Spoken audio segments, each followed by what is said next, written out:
Welcome to 20 Questions on Deadline. I'm Antonia Blythe, Senior Awards Editor. My guest this week is Jenna Ortega. She first became known for her lead role in the CW series Jane the Virgin, and since then she starred in Disney show Stuck in the Middle and the Netflix series You, and in the film The Fallout. Then she joined the Scream film franchise as Tara Carpenter. Right now, Ortega is the lead in Wednesday, the new Netflix offshoot about the Addams family. The series also stars Christina Ricci, who had previously played the Wednesday character as well. Coming up next, Ortega has the sixth installment in the Scream franchise, which will be out on March 10th next year. Jenna Ortega, welcome to 20 Questions on Deadline. Thank you very much. Thank you for being here. I wanted to congratulate you for your role in the new Netflix show Wednesday. It's been getting great reviews. It's so fun. I feel like you really transformed your entire physicality in some ways. Like you're kind of doing these like creepy little movements, and it really feels like Wednesday. How did you do that? Like, what was the process? A lot of it was having conversation with Tim early on. There was a take where I didn't blink, and he decided that I would never blink again or blink as little as possible. Because I feel like I You're talking about Tim Burton, correct? Yes. Tim Burton, yeah. I feel Yeah. like I feel as though my face isn't that intimidating naturally, so I had to do things that made it look a bit off. I would relax all the muscles in my face and stare through the eyebrows like the Kubrick stare. I try to only give reactions based through eyebrows, which was really interesting for me as a challenge because it's not natural. And when I act, I only ever want to be natural, but to bring some sort of supernatural factor to this quality, or to this character, I had to walk very still. I had my posture is great after the show. I could balance books on my head and things like that. A lot went into it. When you say Tim Burton told you you could never blink again, how on earth do you do that? I took that very, very seriously. I was a bit annoying about it though. Sometimes I'd have to start a take over because if I did blink, it distracted me. So I think it got it was a bit too in my head. But it was hard when you were doing exterior shots when you're shooting in the Romanian winter and it's snowing and there's a blizzard and whatever. But for the most part, it wasn't too bad. I've always been all right at staring contests, I think. Did your eyeballs get really, really dry? So dry, so dry, not even funny.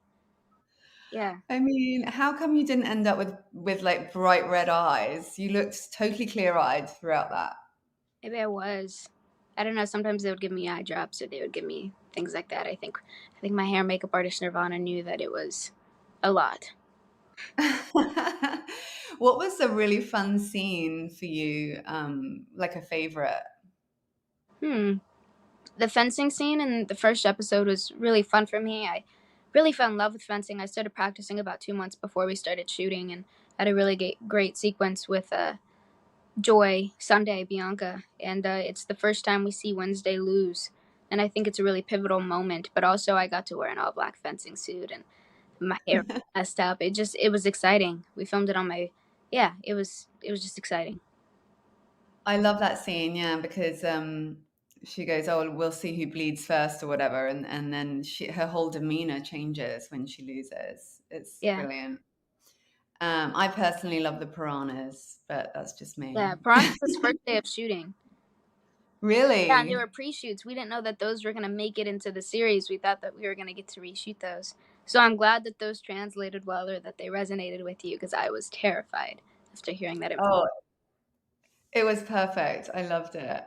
Of course, you have, this incredible Scream franchise next installment situation coming up. And, the fandom around it is so huge. How does it feel having the support of the entire Scream fandom? Is it also kind of pressured for you, or does it feel great? Like, how is that?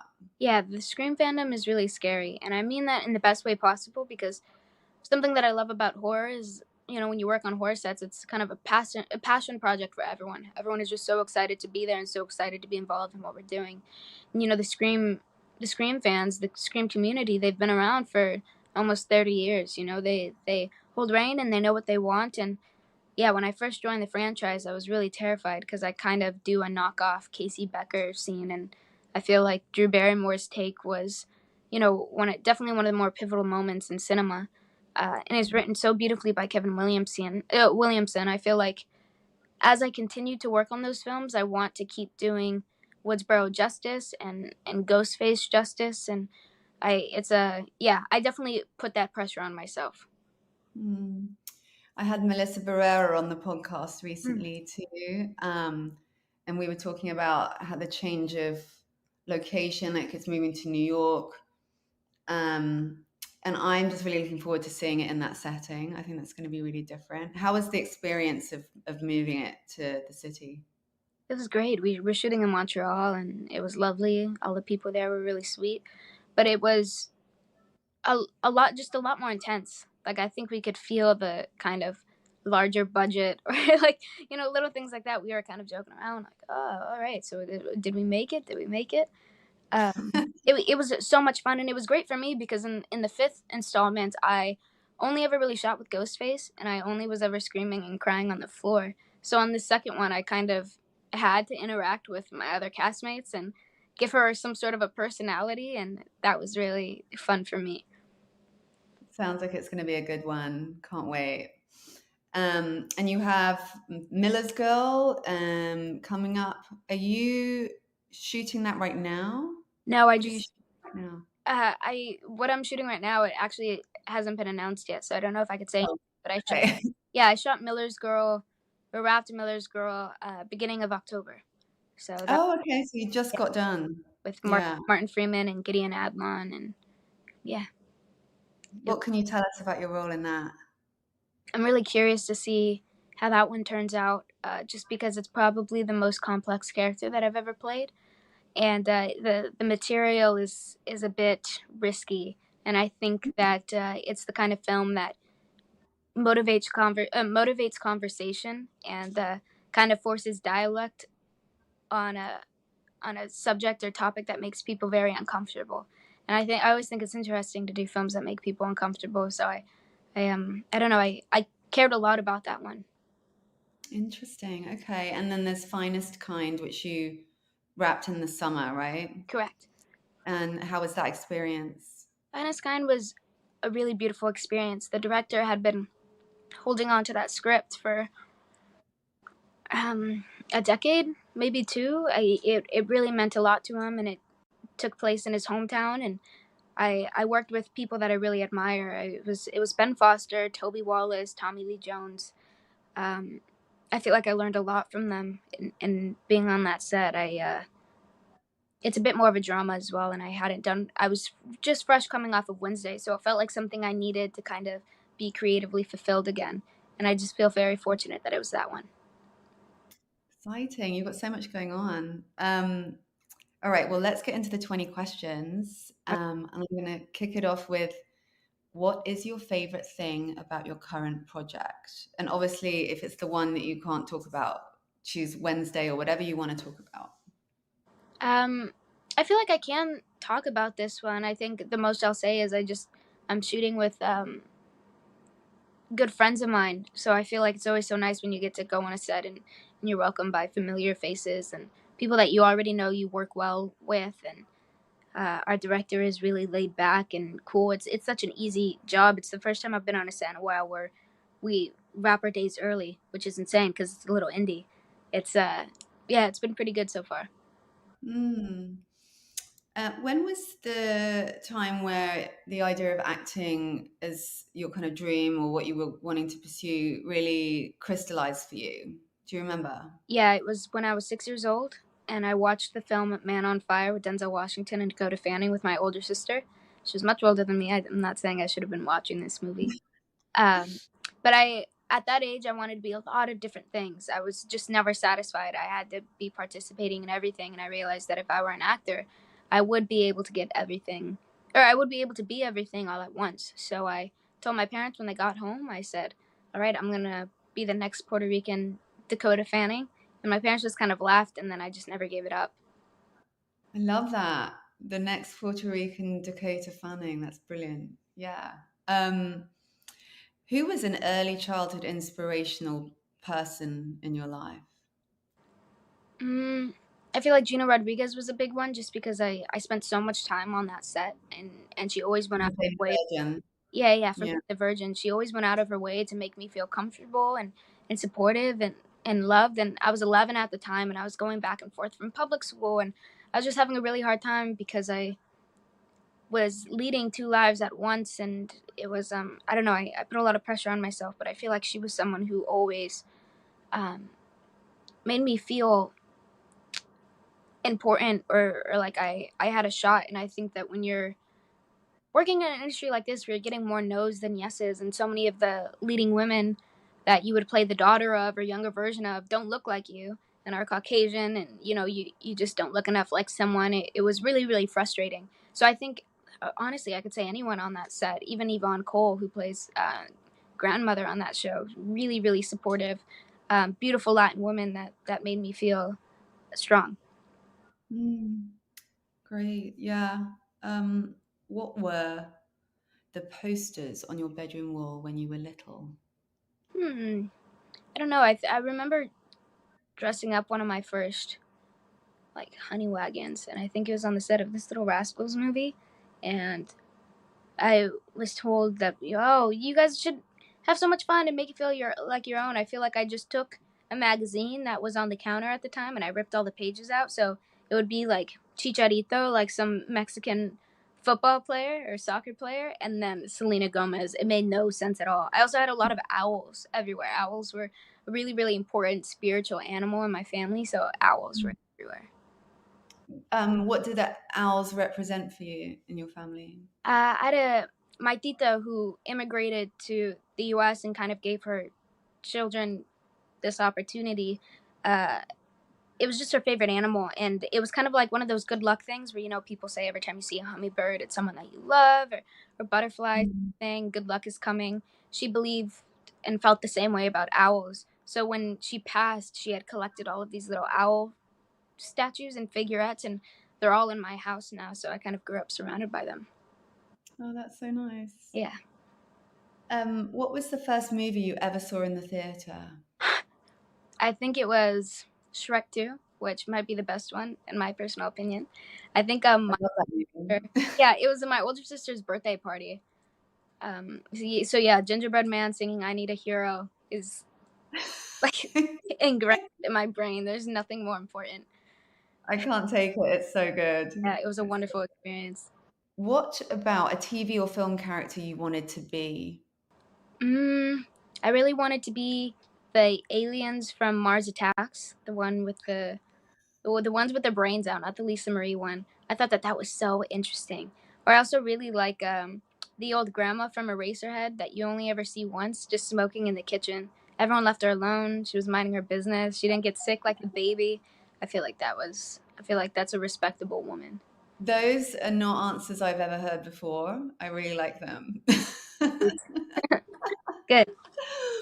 When was the last time that you cried? Probably like last Wednesday, something like that. Okay. Yeah. You are packing your nuclear bunker. What do you take to watch? Scott Pilgrim versus the World, Paris, Texas, naked. How much do I get? Do I There's only no get one? limit. You can say whatever you want. I might go with a brighter summer day in a lonely place. Possession. Um, I love Possession. oh my god, Possession is so good. You know, my dad met the author of the book on a boat, and she told him what she was writing, and my dad goes, "Why don't you call it Possession?" That's like my family claim to. You're kidding. No, it's great, isn't it? Yeah, I'm gonna end it right there. That is a fantastic film.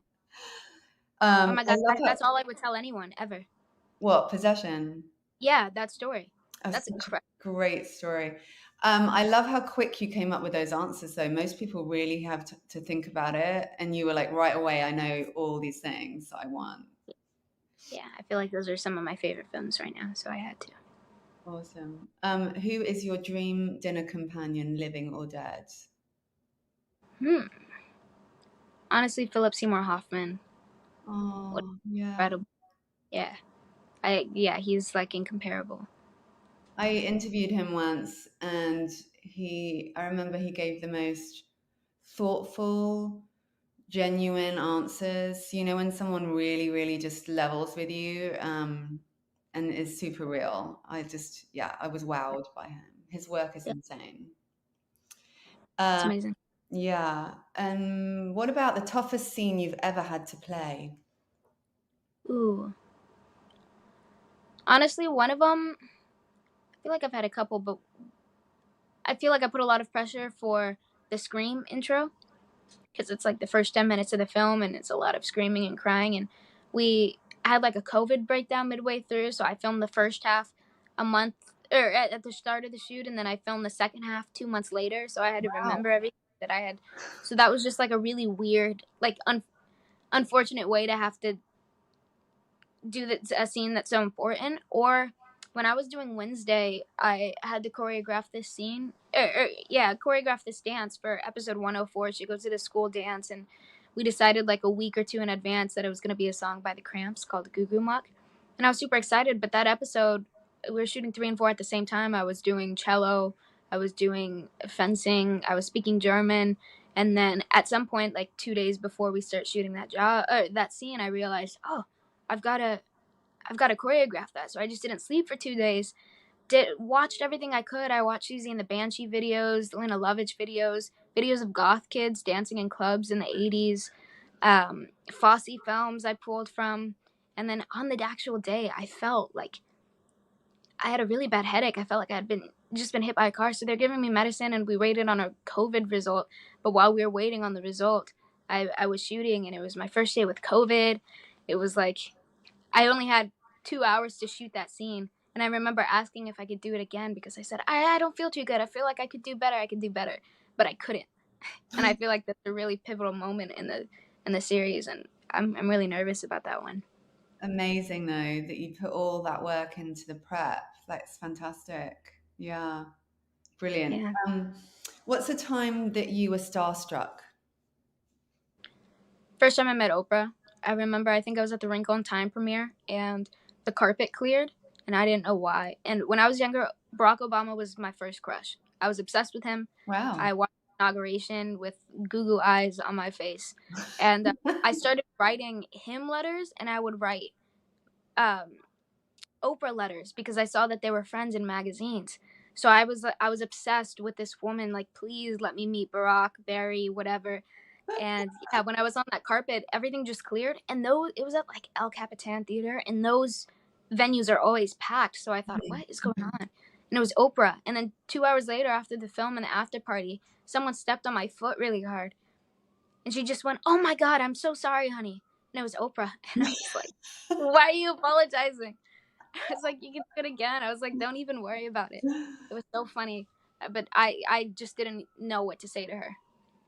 Did you ever get to meet Barack? Nope. Oh, I'm waiting on. there's still time. Yeah, I'm waiting for a response on those letters. Well, maybe we'll send him this podcast and he'll figure it out.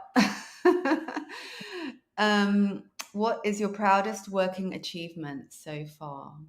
I feel like the fallout is a really important one to me. I haven't seen the film actually, but it really Really? meant a lot to me. It was the first time that I was leading a film, and it's about a very timely matter, and Hmm. it's a really sensitive topic, and I wanted to do it justice. And you never really know with something like that because it's not necessarily your story to tell. But one of the greatest actor director experiences that I've ever had. Megan Park let me do whatever, and a lot of the film was improvised, which was really really encouraging and interesting for me. But I also met one of my greatest friends, Maddie Ziegler, and I Hmm. remember us both going into it nervous, and I feel like we came out of the film on the other side much stronger and much closer. And I just miss that character. I think she's someone that I try to carry with me as much as possible. I wish I was a little bit more like her at times. Hmm. Wow. What job do you think you'd be doing if this hadn't worked out? Right now, I really want to become a composer. So Really? I'd love to go to school and study musical composition and write music and You are? become yeah, and become some sort of neo composer. I'm still working on the cello. I want to continue so that I could write cello pieces and then eventually piano. That's like a really music is one of my favorite things on this planet. So as involved as I can be in it, I would love to. Are That's you, yeah, so that's passion. are you actually enrolled in school? Do you have a date that you're doing that, or is that just like something that you have in the works? Yeah, something that I have in the works. Mhm. Nothing official yet, but I'm just trying to get as familiar with certain instruments as much as possible. Mm, Because I don't have the time right now. I'm traveling a lot for work, and yeah. it's hard to not fail the courses when you're not there and present. So as soon as I get the opportunity, though, the opening, I'm going for it. Good for you. That's awesome. How Yeah, exciting. thank you. Um, who is your hero currently? That's a hard one too. Honestly, I feel like one of them is my good friend Enrique. He's been my stylist for like 6 years, but I've never had a greater friend, Mm. and the way that he's so loyal and so kind, and always goes out of his way to look after me. I just feel like I have like uncomparable respect for that man and all that he does, and he's someone that I always want in my life. He's incredibly important to me, and I feel like he is underrated. Oh, that's so sweet. I hope he listens to this and hears you say that. I hope so too. Um, what advice would you give your younger self? I mean, you're still obviously very young. I'm just thinking, like, if there's something you've learned now that you wish you'd known starting out. I wish that I hadn't felt pressure so early on to put myself in a certain box. I felt like I was kind of embarrassed or nervous to be myself because there was a certain expectation. I was a Disney kid for a while. I thought I had to act a certain way and dress a certain way and speak a certain way, and it was so unnatural to myself. I feel like a lot of the things that I did growing up to get to where I am, and well, I'm still very fortunate to be where I am. I wish that I had always been certain and confident in my voice and my opinions, and I felt like I had more of a voice on sets that I've been on. But I feel like recently I had an experience where I had to speak up and protect a character in a way that I never had to before, and I learned a lot from that job, and I want to take that with me everywhere I go. Wow. Well, good for you speaking up. Yeah. Thank Um, you. who would play you in the biopic of your life? Have you ever thought about that before? Vin Diesel. That's brilliant. Vin Why? Diesel or Meryl Streep could do anything. Vin Diesel because The Pacifier. I had like two movies on DVD growing up. It was The Pacifier and Over the Hedge. And Over the Hedge, I could barely tell you the actors because it was animated. But then two, yeah, Vin Diesel was just such a such a badass. I don't like Fast and Furious films, but I just feel like he could really do me justice. I love it. That's a great Yeah. choice. What is your all-time dream role? Mm, I don't know if it's entirely set in stone, but I have such admiration for the characters and concepts that Charlie Kaufman comes up with. I feel like he could write my dream role character script. Anything with Charlie Kaufman would be really exciting for me. He's extremely clever and interesting, isn't he? Yeah, he is. And last one, what is a time a character really got in your head and went home with you? I feel like Fallout. To reference that one again, it's funny because I felt like I knew her. She was very different from me, but very similar at the same time. I got to be as awkward as possible and as Gen Z as possible, and I don't know. I feel like I know people like her, but I feel like she has a lot to learn, and yeah, for she goes through a very dramatic experience, and I feel like things that she was able to figure out or learn about herself based on that experience was I also got to learn things about myself and perceive myself in a different light, which was really special for me. Mhm. Well, thank you so much for being on the podcast and really Cool. giving the best answers. This was so fun. I really Yeah, appreciate thank you it. so much. Yeah, it's nice to have actually interesting new questions. I feel like no one ever asked me stuff like that. That was so cool for me. Thank It's you for having me. fun. Thank you for being game to do it. And I hope the rest of your shoot goes really, really well. Thank you. I appreciate that. Thank you again, Jenna Ortega. Don't forget to check out the podcast on Spotify and Apple Podcasts and read our awards line magazine at deadline.com.